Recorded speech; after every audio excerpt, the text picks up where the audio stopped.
వ్యాధి కలిగిన నయమాను తన స్వస్థత కోసము ఎక్కడెక్కడో వెతుకుతా ఉన్నాడు. ఈయన సైన్యాధికారి అయితే పైకి వస్త్రాలు బాగేసుకున్నాడు, రాజరికమైన వస్త్రాలు, సైన్యాధిపతులుగా రెడీ అయ్యాడు.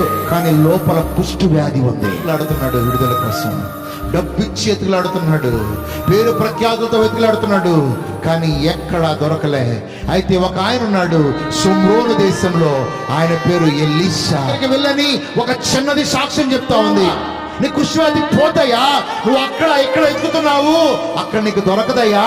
అయితే ఎలీషా దగ్గర నీ కుష్ఠమోక్క నుంచి దేవుని సన్నిధిలో ప్రార్థన చేస్తున్నాడు. బయట సైన్యాధిపతి వెయిట్ చేస్తున్నాడంటే ఎలీషా అన్నాడు, వెళ్ళి యోర్దాను నదిలో 7 సార్లు మునగమను. దేవుని సన్నిధిలో నుంచి నువ్వు పలికే ప్రతి మాట దేవుడు రూఢిపరుస్తాడు. ఎలీషా పలికింది ఎక్కడి నుంచో తెలుసా?